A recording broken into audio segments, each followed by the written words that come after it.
I never trusted Vanessa from the moment my brother Marcus introduced her. Something in her eyes. Calculation, not love.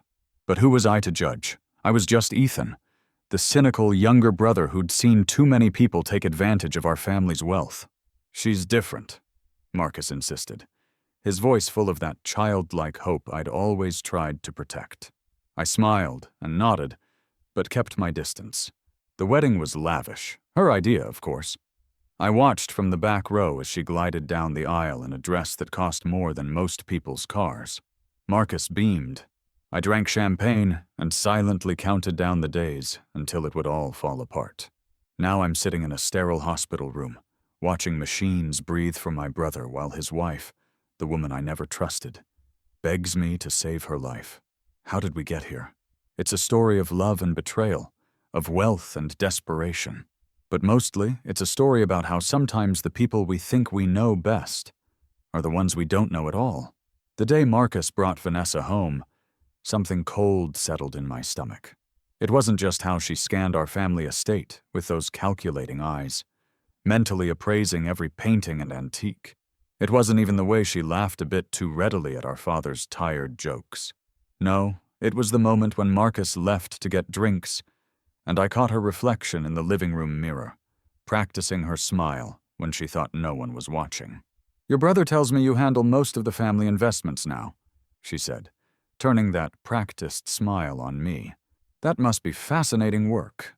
I nodded, non-committal. "It keeps me busy. And the trust funds? Marcus mentioned something about restrictions." Of course he had. My trusting, open-hearted brother, who'd never met a stranger he couldn't befriend, or a secret he could keep. "We don't discuss family finances with outsiders," I said, the words sharper than intended. Her smile didn't falter, but something hard flashed in her eyes. "I'm hardly an outsider, am I? Marcus and I are getting married." The announcement hit me like a physical blow, though I'd suspected as much from the moment they arrived holding hands. Marcus was 34, heir to our family's fortune, and had never been able to distinguish between people who loved him and people who loved what he could give them. "Congratulations," I managed, raising my glass. "When's the happy day?" "We're thinking June. A summer wedding at the estate would be perfect, don't you think?" Perfect. The word hung between us like a challenge. I took a long sip of my scotch, buying time. "Have you known each other long?" "Time doesn't matter when you've found your soulmate," she said, her voice dripping with saccharine sincerity. "Some things you just know." What I knew was that Vanessa had appeared in my brother's life 3 months after a feature on Boston's most eligible bachelors had run in a glossy magazine, with Marcus's smiling face on the cover. What I knew was that her designer clothes and sophisticated tastes didn't match the backstory Marcus had shared about her modest upbringing. What I knew was that my brother, for all his business acumen and Harvard education, had a blind spot when it came to matters of the heart. When Marcus returned with fresh drinks, his face lit up at the sight of her. I'd seen that look before, with Christine in college, with Bethany during his Wall Street years, with Sophia just before father died. Each time he'd been convinced he'd found the one. Each time I'd picked up the pieces when reality shattered his illusions. But this time felt different, more calculated, more dangerous. "Ethan's been grilling me about our whirlwind romance," Vanessa said lightly, touching Marcus's arm in a gesture of casual intimacy that nevertheless seemed rehearsed. My brother laughed. "Don't mind him. Ethan's the cautious one. Always has been." "Someone in this family has to be," I replied, trying to keep my tone light. Later that night, after Vanessa had gone to bed in one of the guest rooms, Marcus and I sat in Father's old study. The leather chairs still held the faint scent of his cigars, though he'd been gone 3 years now. "You don't like her," Marcus said. It wasn't a question. I swirled the amber liquid in my glass. "I don't know her, but you've already decided she's after my money." My brother sighed, running a hand through his dark hair, a gesture so like our father's it made my chest ache. "Not everyone is, you know. I'm just saying maybe take some time, date for a year. What's the rush?" Marcus leaned forward, eyes bright with an emotion I couldn't quite place. "The rush is that I'm in love, Ethan. The rush is that when you find someone who makes you feel alive, you don't waste time overthinking it. Like you didn't overthink it with Christine, or Bethany, or, "This is different." He cut me off, his voice hardening. "She's different." I could have pushed harder. Could have mentioned the private investigator's preliminary report sitting in my desk drawer. The one that showed Vanessa Miller had changed her name twice in the past decade, had a trail of wealthy ex-boyfriends, and more debt than someone with her supposed background should have accumulated. But the determined set of my brother's jaw told me it would only drive him further into her arms. "I hope you're right," I said instead, raising my glass in surrender. "To your happiness." The wedding planning consumed the next 6 months.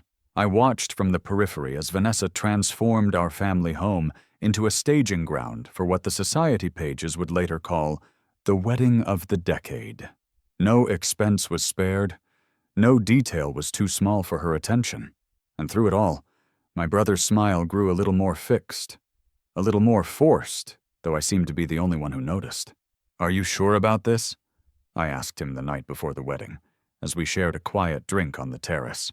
Marcus looked out over the gardens, where workers were erecting a massive tent for tomorrow's festivities. "She makes me happy, Ethan. Why can't that be enough for you?" The truth caught in my throat.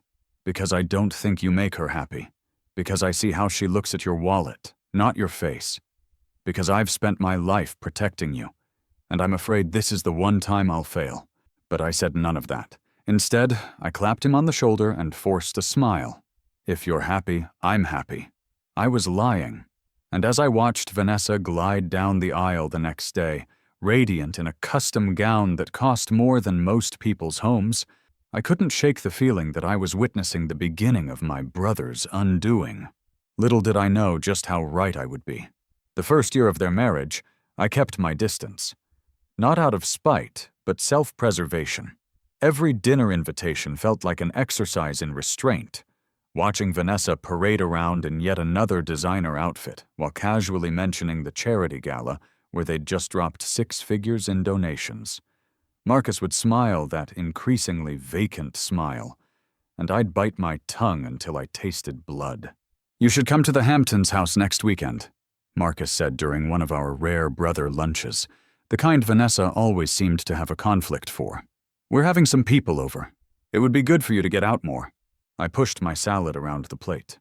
Some people undoubtedly meant Vanessa's new crowd, the socialites and Instagram celebrities she'd cultivated since the wedding, people whose only talents seemed to be spending money and looking important while doing it.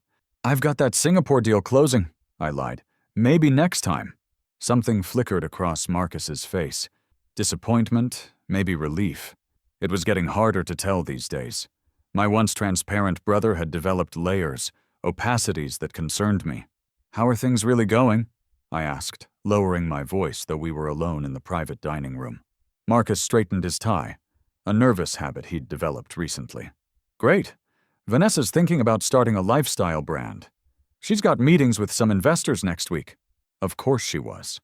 Another venture that would require capital, his capital, while producing nothing of value. But I swallowed the acidic comment rising in my throat. "And you? The new development project in Brooklyn?" "Oh, we've put that on hold for now. Vanessa thought it might be better to focus on more prestigious properties. We're looking at something in the Upper East Side." We, as if they were equal partners in the business our grandfather had started and our father had built. As if her expertise in spending money somehow qualified her to make real estate development decisions. "That's a saturated market," I said carefully. "The Brooklyn project had much better margins." Marcus waved dismissively. "It's not always about margins, Ethan. Sometimes it's about who you know, what circles you move in. Vanessa's introduced me to people who wouldn't have taken my calls 6 months ago. People who wouldn't have taken his calls because they were sharks, parasites, not legitimate business people. But how could I say that without sounding like the jealous younger brother? The one who'd always lived in Marcus's shadow, who now managed the family money but would never be the face of it. "Just be careful," I said finally. "The market's unstable." Marcus laughed, but it didn't reach his eyes. "When did you become so risk-averse? Dad always said fortune favors the bold. Dad also said fools and their money are soon parted, I thought, but didn't say. After that lunch, weeks stretched into months without seeing him. I threw myself into work, growing the family portfolio despite the increasingly erratic withdrawals Marcus was making. I told myself I was giving them space to find their rhythm, but the truth was more selfish. I couldn't bear to watch. Social media became my window into their life. A curated highlight reel of exotic vacations, charity galas, and renovations to our family properties that erased generations of history in favor of whatever minimalist aesthetic was trending that month. In every photo, Marcus's smile seemed to dim a little more, even as the settings grew more extravagant. Then came the day I couldn't avoid them any longer. Our traditional Christmas at the Boston estate. Father had insisted on the tradition even after Mother died, and Marcus had maintained it religiously. No matter where in the world we were, December 24th meant coming home. Vanessa had transformed the place. Gone were the antique ornaments and handmade decorations that had adorned our tree for generations. Instead, a professional decorator had installed a monochromatic scheme of white and silver, like something from a department store window. Beautiful, but sterile, soulless. "Isn't it fabulous?" Vanessa said when she caught me staring at the tree. "The decorator did Calvin Klein's apartment last year." I managed a tight smile. "It's certainly different." "Different is good," she said, sipping champagne from a crystal flute. "This place needed updating. All that dark wood and those heavy fabrics, it was so depressing." Those heavy fabrics had been chosen by our mother. The dark wood had been polished by generations of caretakers who were more like family than employees. But to Vanessa, it was all just an outdated aesthetic in need of replacement. "Where's Marcus?" I asked, changing the subject before I said something unforgivable. "On a call. Some issue with the Hong Kong investors." She waved vaguely toward the study. "He's been on edge lately. Work stress?" I frowned. "What Hong Kong investors? We don't have any projects in Hong Kong." Something shuddered in her expression. So quickly I almost missed it. "Oh, it's a new venture. Very hush-hush. I'm sure he'll tell you when he can." Alarm bells rang in my head. We had strict family protocols about new investments, protocols Marcus and I had both agreed to after Father's death. No major moves without consulting each other. No secret deals. I found him in Father's study. What was left of it, anyway. The rich leather furniture had been replaced with angular modern pieces that looked impressive but felt uncomfortable. The bookcases that once held first editions and family photographs now displayed abstract sculptures and empty vessels that probably cost more than a car.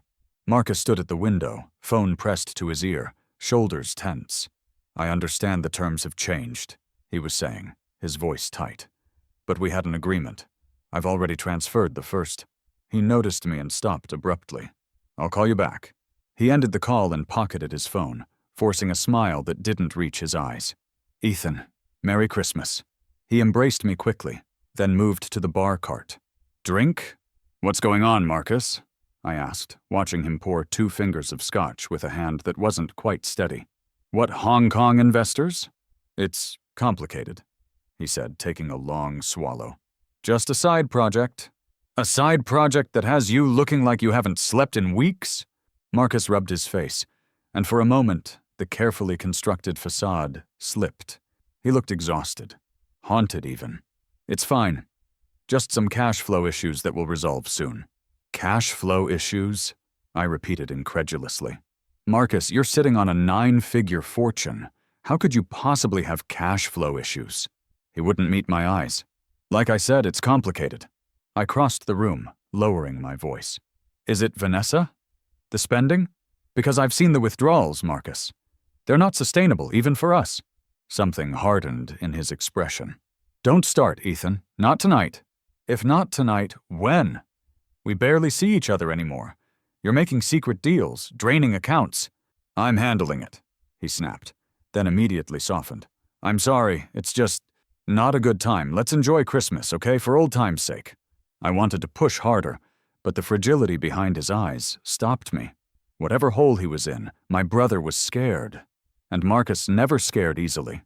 That night, I watched them perform the role of perfect hosts, moving through rooms of sycophants and social climbers who laughed too loudly at mediocre jokes. Vanessa sparkled in diamonds that had once belonged to our grandmother, redesigned into something modern and flashy. Marcus drank too much and laughed too little. Late in the evening, I found Vanessa alone on the terrace, smoking a cigarette, a habit Marcus had once mentioned she was hiding from him. "Beautiful party," I said, making her start slightly. She recovered quickly, her smile sliding into place like armor. "We do our best, though I think next year we'll host somewhere warmer. Miami, perhaps. This place feels so constrained. Constrained. The 20-room estate that had been home to 4 generations of our family. You know," I said carefully, "if you need anything, if Marcus needs anything, I'm here as family." Something flickered across her perfect features. Irritation, maybe fear. "How sweet! But we're perfectly fine. Marcus is just working too hard, that's all." I nodded, unconvinced. "And the Hong Kong investors?" Her cigarette paused halfway to her lips. "Business talk at Christmas?" "Really, Ethan, so gauche. Just curious about new family ventures?" Her eyes met mine, and for one unguarded moment I saw something naked and desperate there. Then it was gone, replaced by cool amusement. "You always were the suspicious one. Marcus warned me." "Did he warn you about anything else?" I asked, unable to help myself. She took a long drag, exhaling slowly. Only that beneath that cold exterior beats the heart of a hopeless romantic, always looking for love stories destined to fail. "Maybe that's why you're still alone." The barb landed exactly as intended. I left her on the terrace and returned to the party, but her words followed me. Was that how Marcus saw me? The bitter younger brother, jealous of his happiness? 3 more years would pass before I discovered the truth. That my brother had been drowning while I stood on the shore, convinced he'd chosen to swim in dangerous waters. 3 years of growing distance, of declined invitations and brief, stilted phone calls. 3 years of watching through the window of social media as my brother's smile disappeared entirely, replaced by the blank expression of a man trapped in a golden cage of his own making. And then came the call that changed everything. I was in Tokyo when my phone rang at 3 a.m. Business trips had become my refuge. The further from New York, the better. Seeing Marcus's name on the screen jolted me awake. We hadn't spoken in nearly 2 months. "Marcus?" I answered, my voice thick with sleep. "What's wrong?" The silence on the other end stretched so long I thought we'd been disconnected. Then, finally, his voice. Barely a whisper. "There's been an accident." 2 words that shattered my world. 2 words that set in motion a chain of events I never could have prepared for. I don't remember the details of how I got from my hotel room to the airport. I know I left everything except my passport and wallet. I know I called in favors to get on the next flight to New York. I know I sat rigid in first class, unable to sleep, eat, or even think beyond the mantra playing in my head. Please let him be alive. Please let him be alive.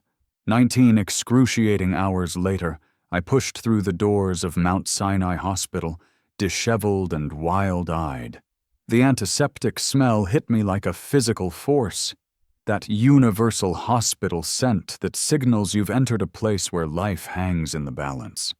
"Marcus Harrington," I told the nurse at the information desk, my voice cracking. "I'm his brother." She directed me to the ICU on the 6th floor. The elevator ride felt eternal, each floor bringing me closer to a reality I wasn't ready to face. When the doors opened, I saw her immediately. Vanessa, sitting alone in the waiting area, still somehow immaculate despite the circumstances. Designer jeans, cashmere sweater, hair pulled back in a perfect ponytail. Only her face betrayed the situation. Makeup-free and hollow-eyed. She looked up as I approached, and for a moment, naked relief washed over her features. Then the mask slipped back into place. "Ethan," she said, standing. "You made it. Where is he? What happened?" The questions tumbled out as I scanned the hallway, looking for someone who could take me to my brother. Vanessa's perfect composure cracked slightly. "It was a car accident. He was driving back from Connecticut, some meeting." They said he lost control on the wet road. Her voice faltered. He's in surgery. Brain swelling. They had to remove part of his skull to relieve the pressure. The room tilted slightly. I gripped the back of a chair to steady myself. Is he going to make it? They don't know. Her whisper was barely audible. The next 24 hours are critical, even if he does. She didn't finish the sentence. She didn't have to. I sank into the chair opposite her, the reality slamming into me with physical force. My brother, my brilliant, vibrant, larger-than-life brother, might die today. Or worse, might live as someone else entirely. Have you called anyone? The family? I asked, running through a mental list of relatives who should be notified. Just you, Vanessa said, something unreadable flickering across her face. I thought you should be here first. The admission surprised me. For years, she had worked to minimize my role in Marcus's life, to edge me toward the periphery. Now, in crisis, I was her first call. I didn't know whether to be touched or suspicious. Hours crawled by. Doctors came and went, offering clinical updates in careful, measured tones. Words like traumatic brain injury and extensive damage and induced coma washed over me. I nodded as if I understood, as if any of this made sense. Family of Marcus Harrington? A surgeon appeared, still in scrubs, looking exhausted. We both stood too quickly. He's stable, the surgeon said, and I felt my knees nearly buckle with relief. We've managed to control the swelling for now, but I need to be very clear the damage is extensive. What does that mean? I asked, sensing the weight behind his careful phrasing. The surgeon met my eyes directly. It means your brother has a long recovery ahead, if he recovers at all. There's damage to multiple areas of the brain. We won't know the full extent until he wakes up, but you should prepare yourselves. He may never be the same person you knew. The words hit like bullets. May never be the same person. The Marcus I knew, quick-witted, charismatic, full of life, might be gone forever, even if his body survived. Vanessa made a small, choked sound beside me. When I glanced over, tears streaked down her face, smearing what little makeup remained. For the first time since I'd known her, the emotion seemed genuine. Can we see him? I asked. The surgeon nodded. Briefly. He's being transferred to the ICU. A nurse will come get you when he's settled. When he left, Vanessa collapsed back into her chair, hands trembling as she reached for her purse. I need a cigarette, she muttered. I'll be outside. Alone in the waiting room, I finally let the tears come. Not the dignified, quiet tears of a man maintaining composure, but gut-wrenching sobs that tore through my chest. I cried for my brother, for the future suddenly ripped away from him, for all the wasted years I'd spent keeping my distance when I should have been pulling him closer. By the time a nurse came to escort me to Marcus's room, I'd pulled myself together, outwardly at least. Vanessa was nowhere to be seen, so I went alone. Nothing prepares you for seeing someone you love rendered unrecognizable by medical intervention. Marcus lay still as death, head wrapped in bandages, face swollen and discolored. Tubes emerged from his mouth, his arms, seemingly every available surface. Machines surrounded him, beeping and hissing, performing the basic functions his body couldn't manage on its own. Marcus, I whispered, taking his limp hand carefully between mine. His fingers were cold. I'm here. It's Ethan. I'm right here. No response. Not even a flicker of his eyelids. The doctor had warned me he was heavily sedated, kept in a medically induced coma to help his brain heal. Still, some childish part of me had hoped for a sign. A slight pressure of his fingers, a change in his breathing, something to tell me my brother was still in there somewhere. I sat with him for an hour, talking softly about nothing important, reminiscing about childhood adventures, trips we'd taken, inside jokes only we shared, as if my words could somehow reach through the fog of medication and brain damage to find the Marcus I knew. When I finally emerged, Vanessa was back in the waiting room, speaking urgently into her phone. She ended the call abruptly when she saw me. "How is he?" she asked, and something in her tone made me pause. "The same," I said carefully. "Where did you go?" "Just needed some air." She adjusted her bag, not meeting my eyes. "You should get some rest. I've been here since yesterday." I can call you if anything changes. I'm not leaving, I said firmly. I'll sleep here if I have to. Something like frustration crossed her face, quickly masked.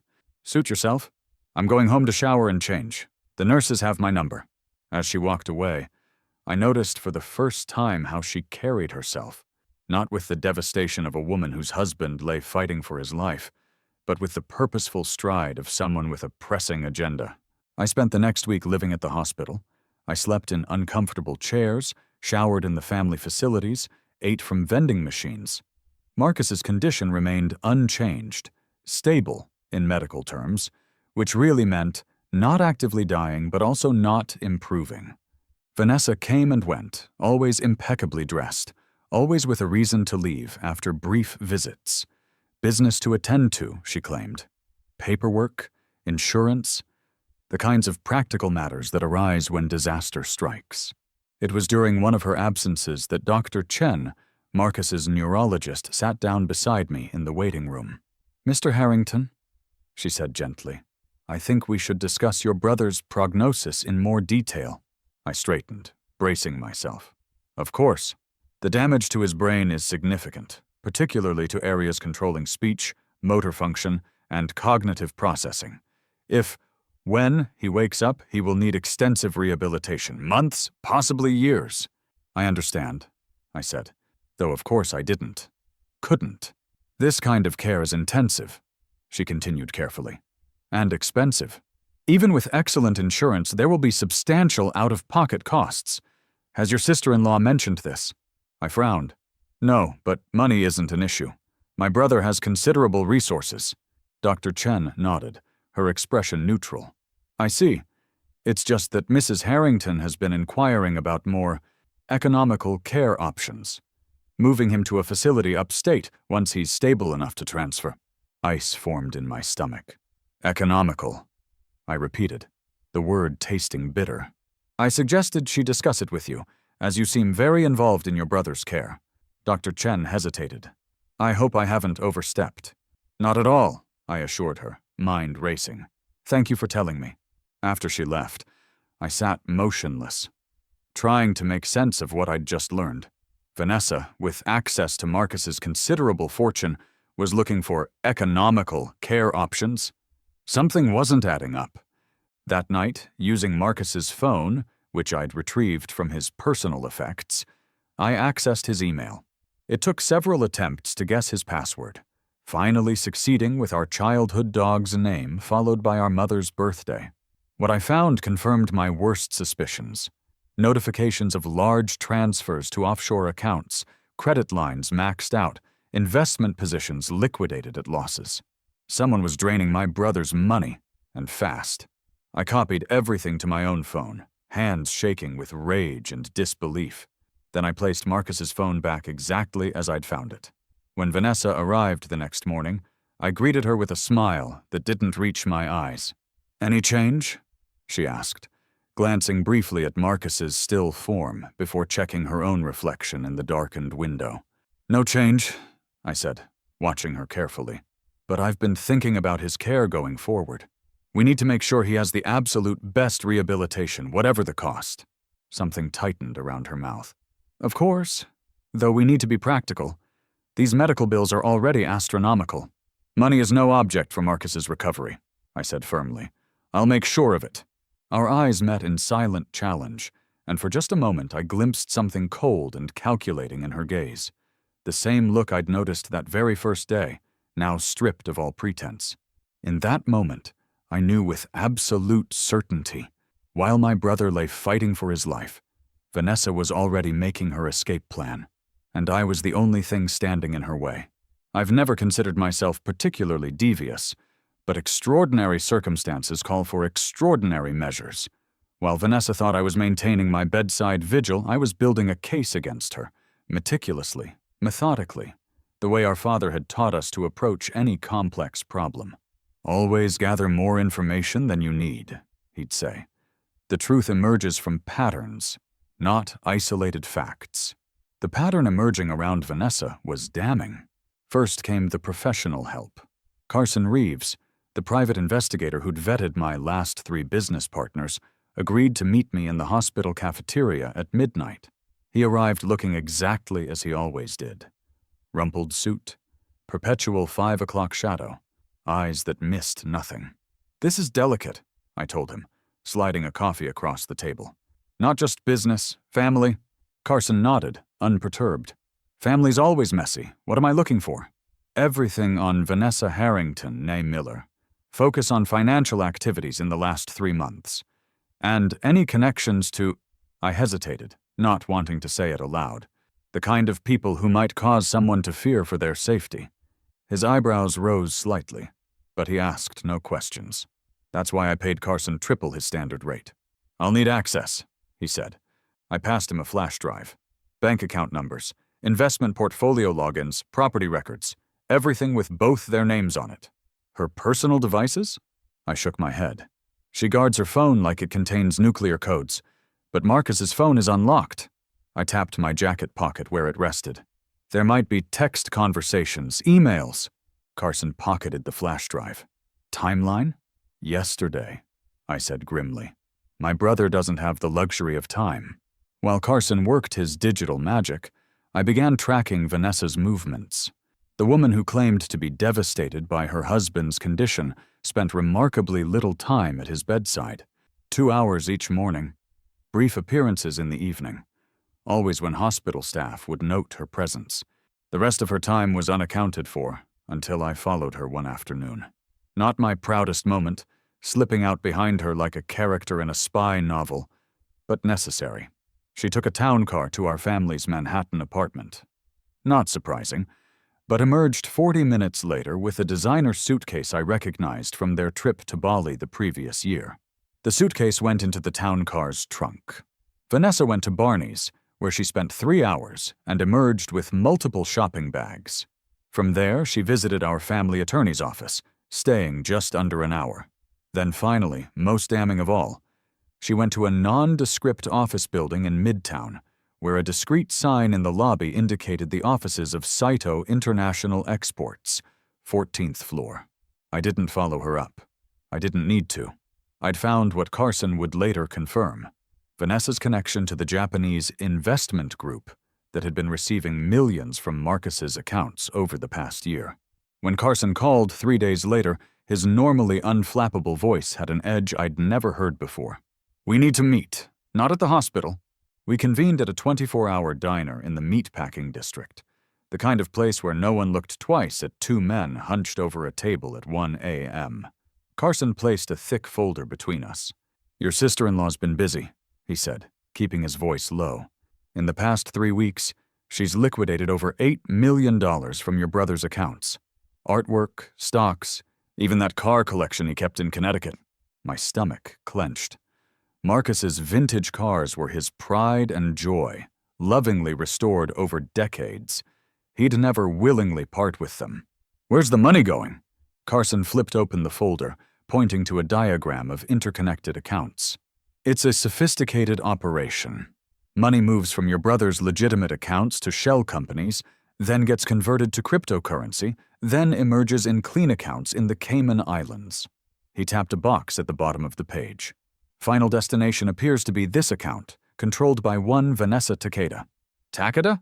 I echoed, confused. "Her maiden name. Before she became Miller, before she married your brother." Carson's expression was grim. "Your sister-in-law has reinvented herself several times. I found marriage records in Nevada.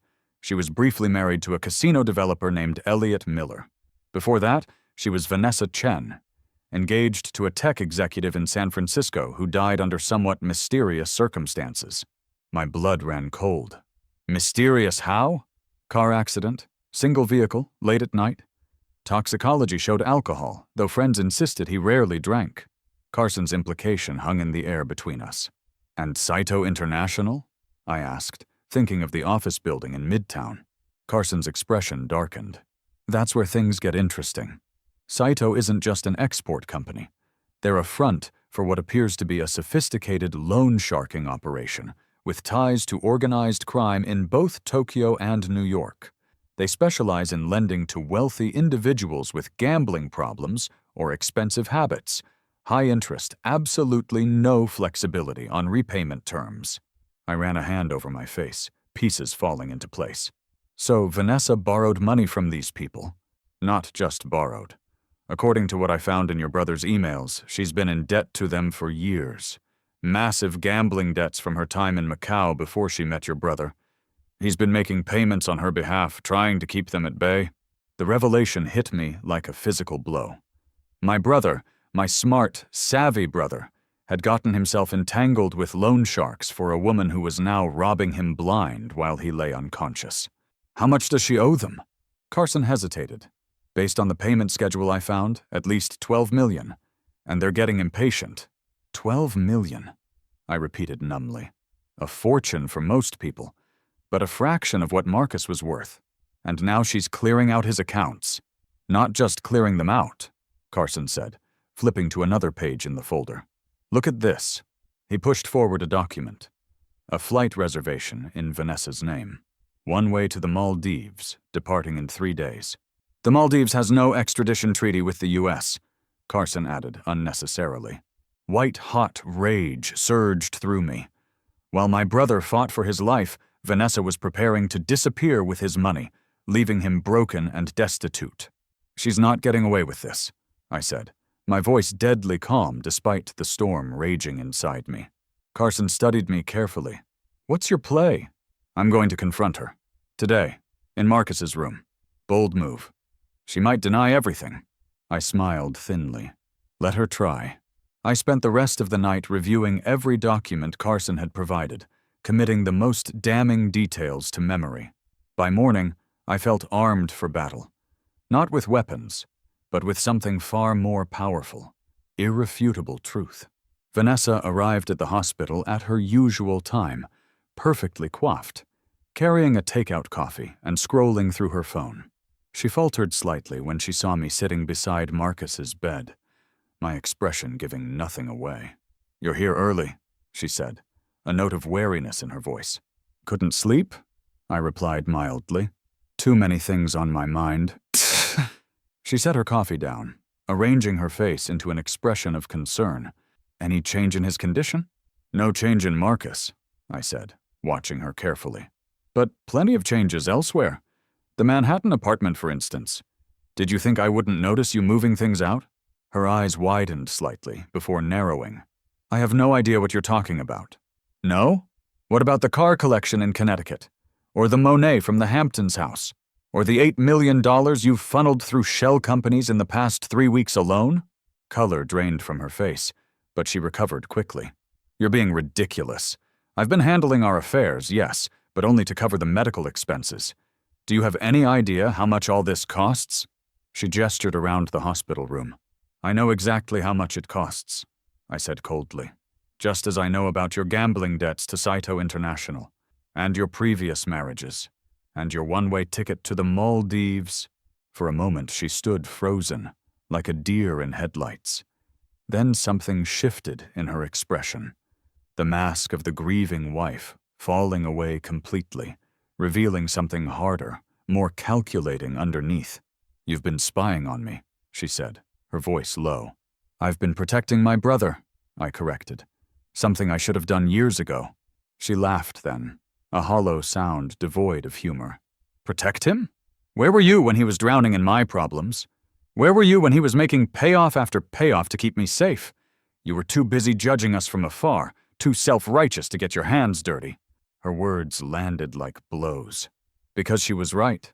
I had kept my distance, had judged without understanding. I'm here now, I said quietly. And it stops today. The transfers, the liquidations, all of it. Or I go to the police with everything I've found. Something desperate flashed across her face. You don't understand, she hissed, stepping closer. These aren't people you can threaten with lawyers and police reports. They want their money, and they'll get it, one way or another. So you were just going to take everything and run? Leave Marcus with nothing? After he tried to help you? I didn't have a choice. Her composure fractured completely. They're going to kill me if I don't pay them back. Do you understand? Kill me.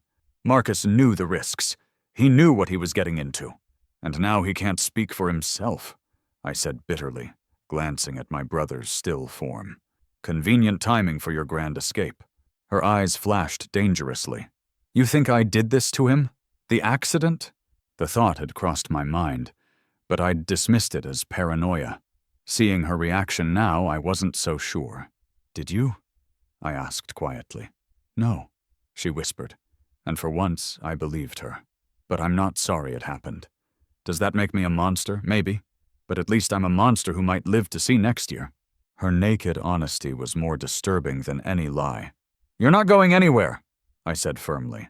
"And you're not taking another cent of his money." She laughed again, a brittle, desperate sound. "You still don't get it, do you? These people already think Marcus is holding out on them. The accident bought me some time, but they're getting suspicious. If I don't deliver the full amount soon, they'll come looking for me. And they'll find me right here, sitting by my husband's bedside, playing the devoted wife. That's not my problem," I said coldly. Vanessa's eyes darted to the hospital room door, then back to me, calculation written across her features. Then, to my surprise, she seemed to deflate, sinking into the chair opposite me. "You're right," she said softly. "It's not your problem. It's mine. It always has been." Her gaze drifted to Marcus, something almost like tenderness crossing her face. "You know what's ironic?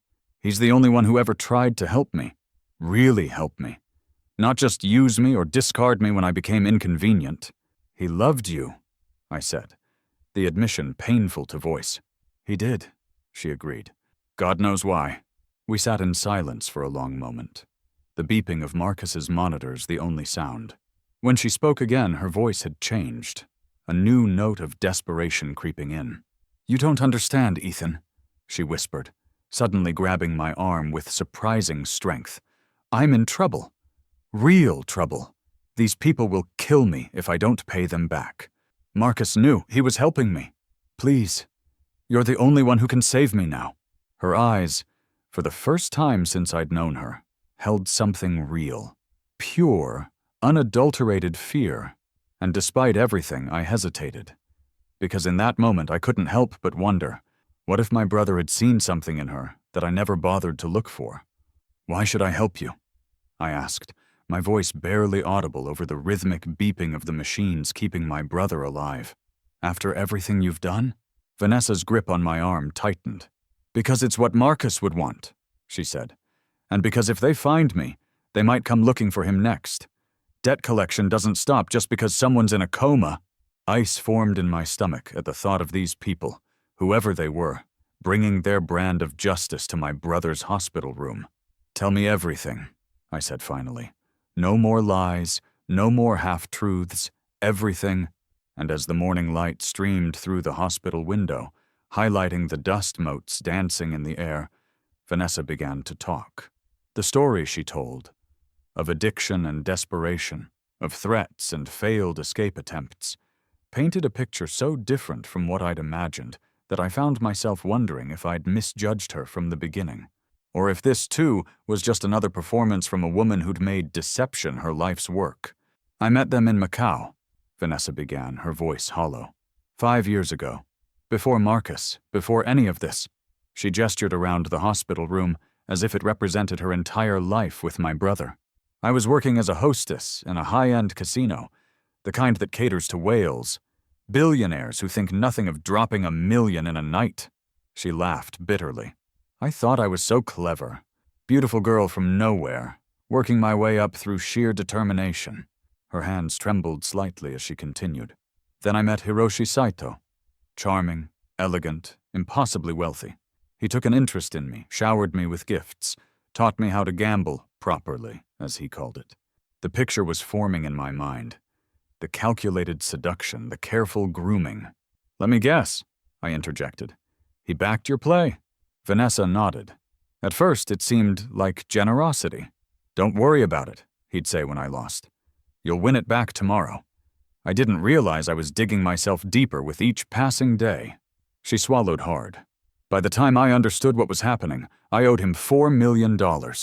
"Jesus," I muttered. "And you couldn't just walk away?" Her laugh was brittle. "Walk away? From Hiroshi Saito? Men who tried that ended up washing ashore in Hong Kong harbor." She shuddered. He made it very clear I would pay, one way or another. If not with money, then with other services. I didn't need elaboration on what other services meant. "So you found Marcus," I said, pieces clicking into place. "Rich, trusting Marcus." Something complicated crossed her face. Defensiveness, shame, perhaps even a shadow of genuine feeling. It wasn't like that, not at first. She looked at my brother's still form. I met him at a charity gala in New York. I was there with another Mark, a Wall Street guy Saito had directed me toward. But Marcus, her voice softened. Marcus saw me, really saw me, not just the package I presented. Despite myself, I felt a twinge of understanding. My brother had always had that gift, seeing straight to the heart of people, finding the goodness they sometimes couldn't see themselves. He was so different from the others, Vanessa continued. Genuine. When I told him bits of my real background, growing up poor in Queens, the struggle, he didn't fetishize it or dismiss it. He just listened. Her voice caught. No one had ever just listened before. I remained silent, allowing her story to unfold. The plan was simple. Get close to him, extract enough money to pay off Saito, disappear. But then, she trailed off. "You fell for him," I finished, not quite believing it even as I said it. Vanessa's eyes met mine, challenging. "Is that so hard to believe? Your brother is a good man, Ethan, the best I've ever known. And yes, I fell for him. Hard enough that I told him the truth 6 months after we started dating. This revelation stunned me. You told him about Saito? The debt?" She nodded. "I couldn't go through with the con. Not with him. I packed my bags, confessed everything, and prepared to disappear before Saito's men found me." A single tear traced down her cheek. "And do you know what Marcus did? He asked me to stay. Said we'd figure it out together." The scenario was so perfectly Marcus that it physically hurt. Of course he would try to save her. Of course he would believe in redemption. "So, the payments," I said slowly. "Marcus was helping you pay off Saito. We had a plan," Vanessa explained. "Small payments, nothing that would draw attention. Marcus thought we could negotiate the debt down over time while gathering evidence to take to authorities." Her expression darkened.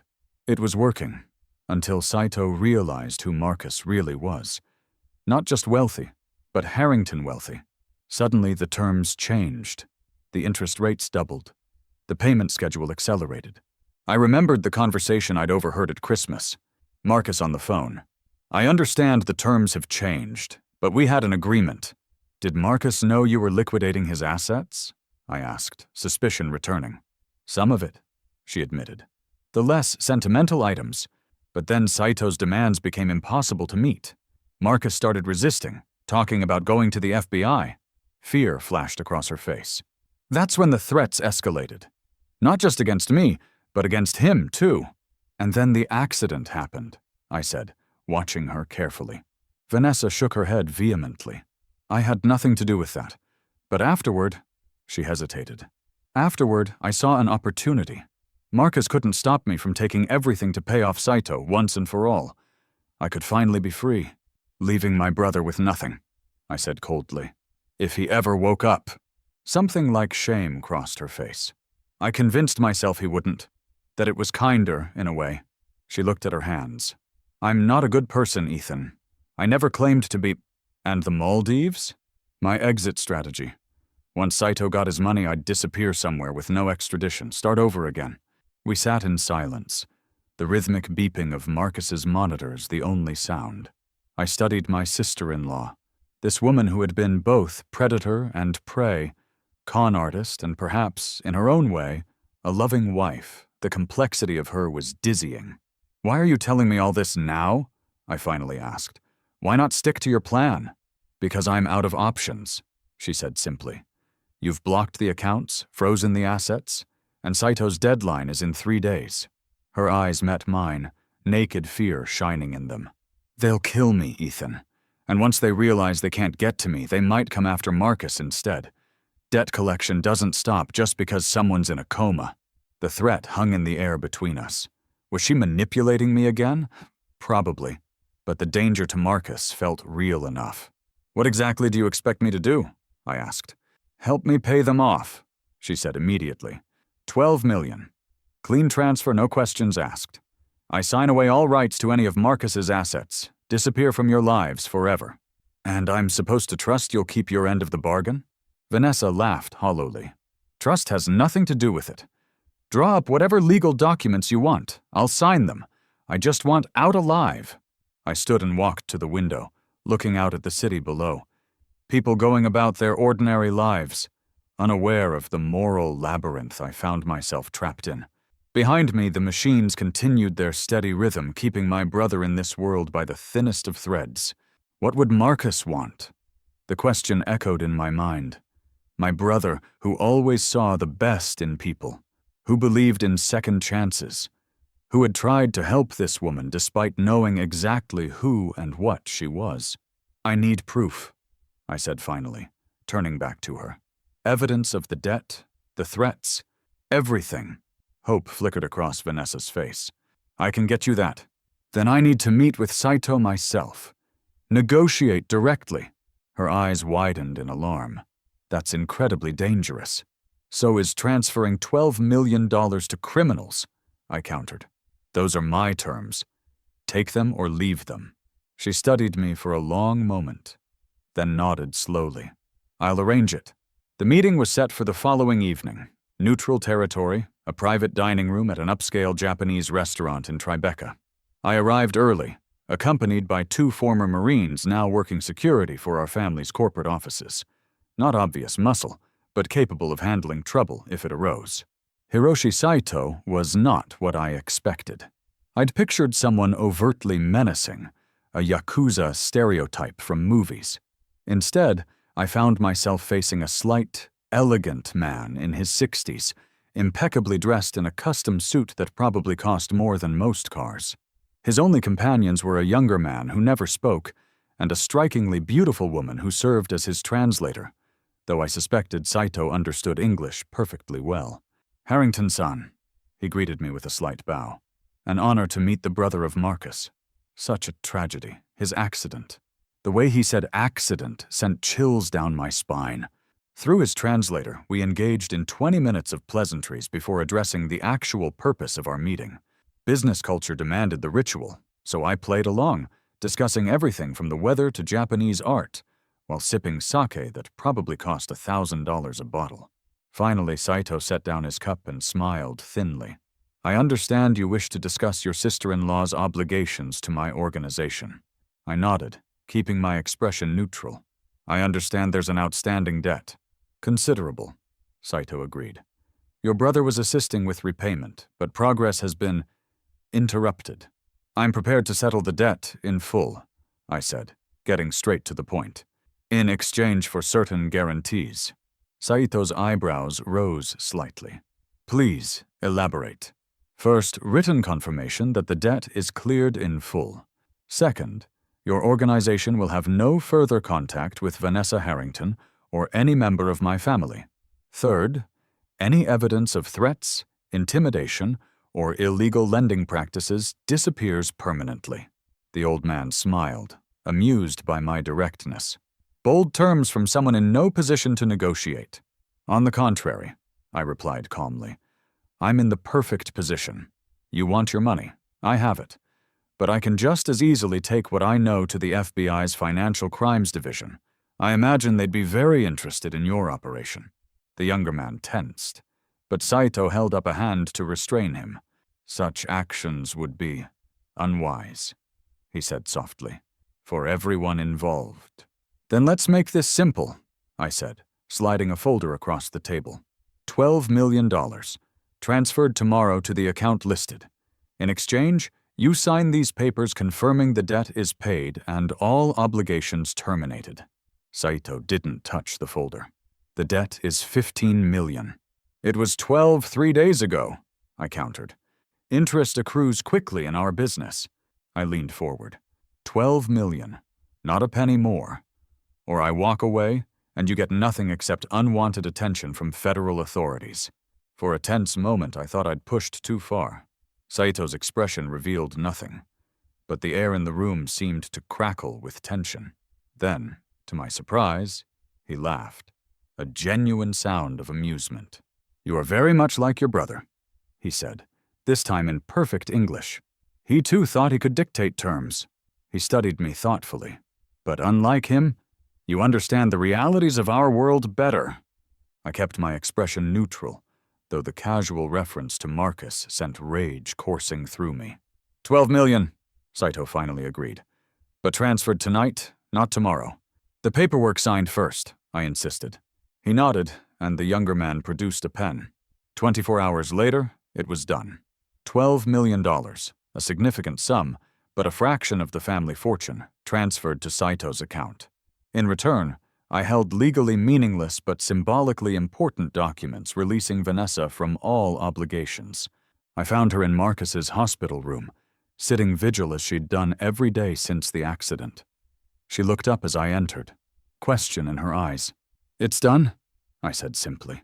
Relief washed over her face, followed quickly by wariness. "And now?" "Now you keep your end of the bargain." I handed her a thick envelope. One-way ticket to Bali, new passport, new identity, 500,000 in an offshore account. Enough to start over, but not enough to make this feel like a victory. She took the envelope slowly. "You're letting me go? After everything?" "I'm doing what Marcus would want," I said, though the truth was more complicated. "He tried to save you. I'm just finishing what he started." Vanessa stood, clutching the envelope to her chest.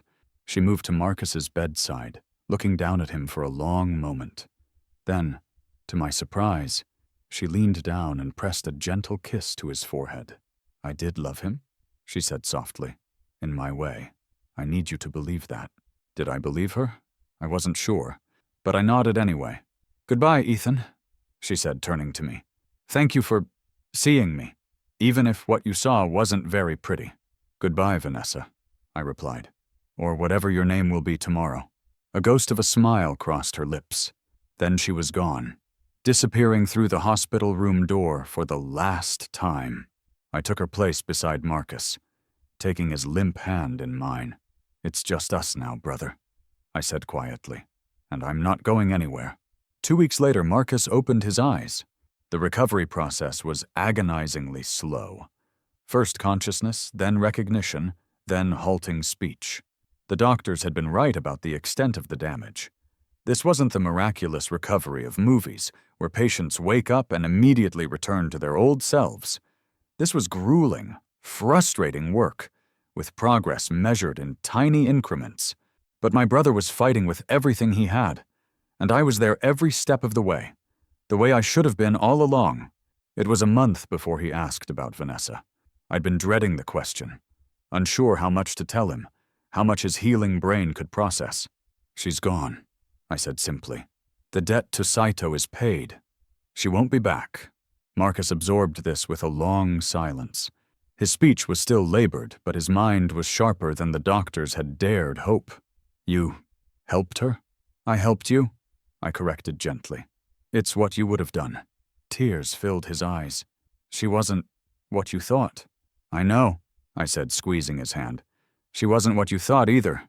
Not all bad," he insisted. "Not all good, just human. Human." Such a simple word for such a complex truth. Vanessa had been predator and prey, deceiver and deceived, villain and victim. She'd played a role so convincingly that perhaps even she had forgotten where the performance ended, and the real woman began. "Did you ever wonder?" Marcus asked, his words slow but deliberate. "What might have happened if you'd given her a chance? If you'd looked for what I saw in her?" The question hit me like a physical blow, because in the darkest hours of the night, I had wondered exactly that. Had I been so determined to protect my brother that I'd never truly seen the woman he loved? Had my suspicion become a self-fulfilling prophecy? "I did see it," I admitted. "At the end, too late maybe, but I saw something real in her, something worth saving." Marcus nodded, seeming satisfied. "That's enough." Is it enough? I still ask myself that question months later, as Marcus continues his long recovery. Is it enough to recognize the humanity in someone only when they're about to disappear from your life? Is it enough to understand only in retrospect? I don't know, but I do know this. My brother was right about Vanessa in ways I never anticipated. She was neither the angel he believed in nor the demon I feared. She was something far more dangerous and far more fragile. A broken person trying to survive in a world that had shown her little kindness. Sometimes I wonder where she is now. If she found the fresh start she was looking for. If she ever thinks about the man who loved her enough to see past her lies to the wounded soul beneath. And sometimes when Marcus is having a particularly good day in his recovery, I catch a glimpse of that infinite capacity for forgiveness that I've always both admired and feared in him. It's the quality that made him vulnerable to someone like Vanessa, yes, but it's also what makes him the best of us. I never trusted Vanessa from the moment my brother Marcus introduced her. Something in her eyes. Calculation, not love. But who was I to judge? I was just Ethan, the cynical younger brother who'd seen too many people take advantage of our family's wealth. Now I understand that trust isn't always about finding people who deserve it. Sometimes it's about offering it freely, knowing it might be broken, but giving it anyway. Because that's how we recognize the humanity in each other. That's how we find redemption, both for others and for ourselves. Marcus taught me that, and in the strangest way possible, so did Vanessa.